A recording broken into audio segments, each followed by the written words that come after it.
ദൈവ തിരുനാമത്തിന് മഹത്വമുണ്ടായിരിക്കട്ടെ. കർത്താവിനാൽ അനുഗ്രഹിക്കപ്പെട്ടവരെ, ഈ വരുന്ന വെള്ളിയാഴ്ച 40-ാം വെള്ളിയാഴ്ച പരിശുദ്ധ സഭ വിശുദ്ധ മൂറോൻ കൂദാശയിലേക്ക് വേണ്ടി ഒരുങ്ങുകയാണല്ലോ. പരിശുദ്ധ ബാവാ തിരുമേനിയും അഭിയന്ന പിതാക്കന്മാരും വൈദികരും വിശ്വാസികളെല്ലാവരും 40 ദിവസം നോമ്പനുഷ്ഠിച്ച് പ്രത്യേകമായിട്ട് അതിവിശിഷ്ടമായ ഈ കൂദാശയ്ക്ക് വേണ്ടി ഒരുങ്ങുന്നതായ സമയത്തേക്ക് എല്ലാവരെയും വളരെ സന്തോഷത്തോടു കൂടി ദേവലോക അരമനയിലേക്ക് സ്വാഗതം ചെയ്യുകയാണ്.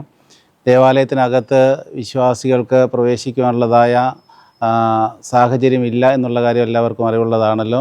പ്രത്യേകിച്ച് ആരാധനയ്ക്ക് പങ്കാളികളാകുവാനായിട്ട് അതിന് പ്രത്യേകമായി നിയോഗിക്കപ്പെട്ടിട്ടുള്ളവർ അംശവസ്ത്രധാരികളായ ആളുകൾ മാത്രമാണ് ചാപ്പലിനകത്ത് പ്രവേശിക്കുവാനായിട്ട് സാധിക്കുന്നത്.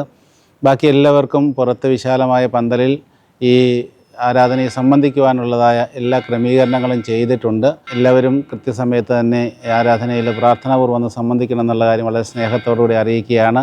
പാർക്കിങ്ങിൻ്റെ ക്രമീകരണം പ്രത്യേകമായിട്ട് ഓർപ്പിക്കുകയാണ്.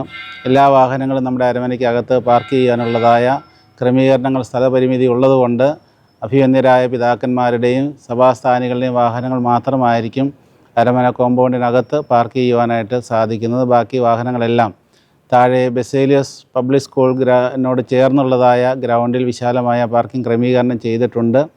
വിശ്വാസികളെ അരമന ഗേറ്റിന് മുമ്പിൽ ഇറക്കിയതിന് ശേഷം വാഹനങ്ങൾ ഗ്രൗണ്ടിൽ പാർക്ക് ചെയ്യാവുന്നതാണ്. അവിടെ നിന്ന് ദേവാലയത്തിലേക്ക് സംബന്ധിക്കുവാനായിട്ട് എത്തിച്ചേരുവാനുള്ള വാഹന ക്രമീകരണം ചെയ്തിട്ടുണ്ട്. അതുപോലെ തന്നെ വലിയ വാഹനങ്ങൾ, ബസ്, ട്രക്ക്, ട്രാവലർ തുടങ്ങിയ വലിയ വാഹനങ്ങൾ വരുന്ന വിശ്വാസികളെ ഈ ദേവലോകം ബസ് സ്റ്റോപ്പിൽ ഇറക്കിയതിന് ശേഷം വാഹനങ്ങൾ ഗ്രൗണ്ടിൽ പാർക്ക് ചെയ്യാവുന്നതാണ്. അതുപോലെ തന്നെ ശുശ്രൂഷകൾക്ക് ശേഷം തിരികെ പോകുവാനും വാഹനങ്ങളിലേക്ക് പോകുവാനുള്ളതായ വാഹന ക്രമീകരണവും ചെയ്തിട്ടുണ്ട്.